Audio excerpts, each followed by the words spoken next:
shop for summer clothes.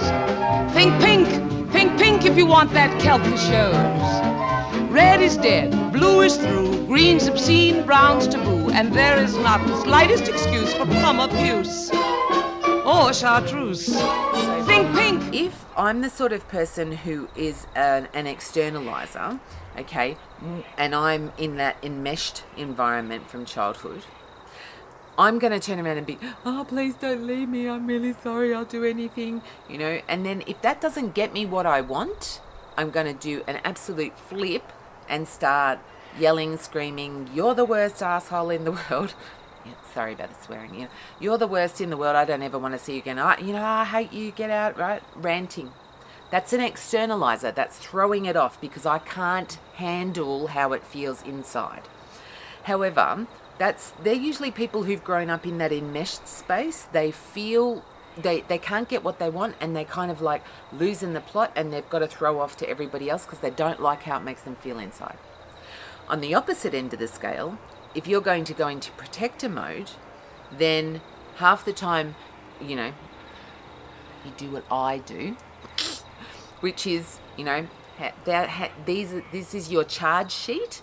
Okay, here's all the things you did wrong. How's them apples? Right, see you later. Don't let the door hit you in the ass on the way out. At that point, quite in control, actually, ghosted, that's it, done deal, closed door, off you go. But when they're gone and they don't turn around and come crawling back and saying, oh, please, please let me sort it out, okay? Whereas in the other version, you go to child, and then if they don't come and say, please, please let me sort it out, you'll go into screaming banshee mode, okay? In this case, if you go into get the hell out of my life mode, and then that doesn't work, you flip into completely insular, child curled up in the fetal position, in bed, pull the doona over your head, and don't answer the phone to anybody. But what I need you to understand is that the clingy, enmeshed side is where that child part sits. So the child who's throwing the tantrum, please don't leave me alone. Childlike, right? It's your 4-year-old, okay? And your protector part that goes, oh, you piss off and don't ever come back, is usually at least a teenage part, often an adult.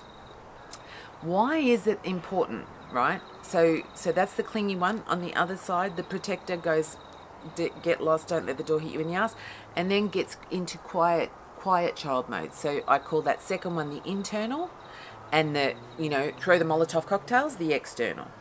Okay?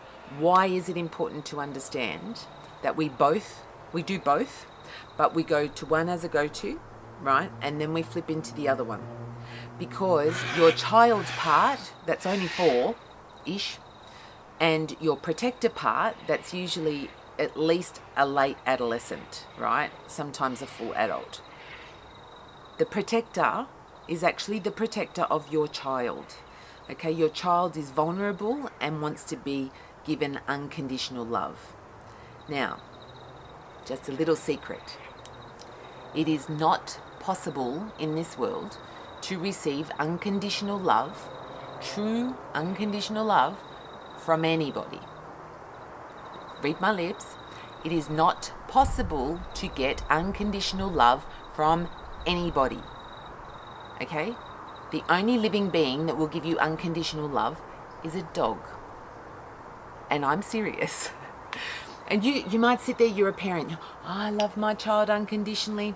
Rubbish. No, you don't. You want to.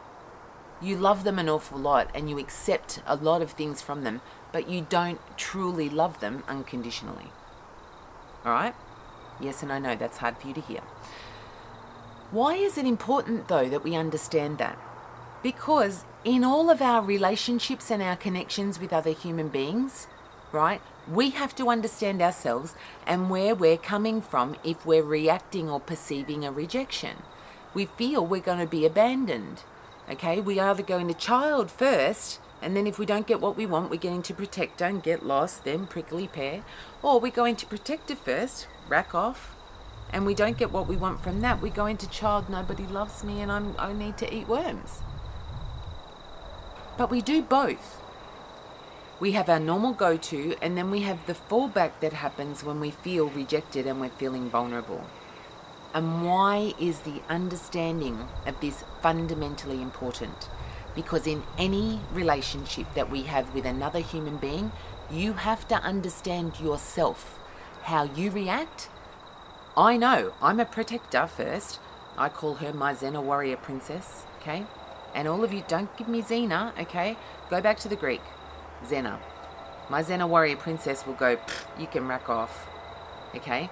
But then I get into child vulnerable who's angry at my Xena warrior princess part, going, you always make everybody go away and leave me. Nobody's ever going to love me because you're such a horrible, nasty bitch.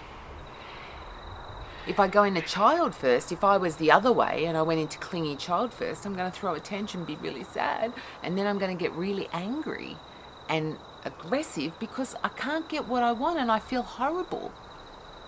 I want somebody to love me unconditionally. I'm never going to get unconditional love, not truly. And that includes the kitchen sink.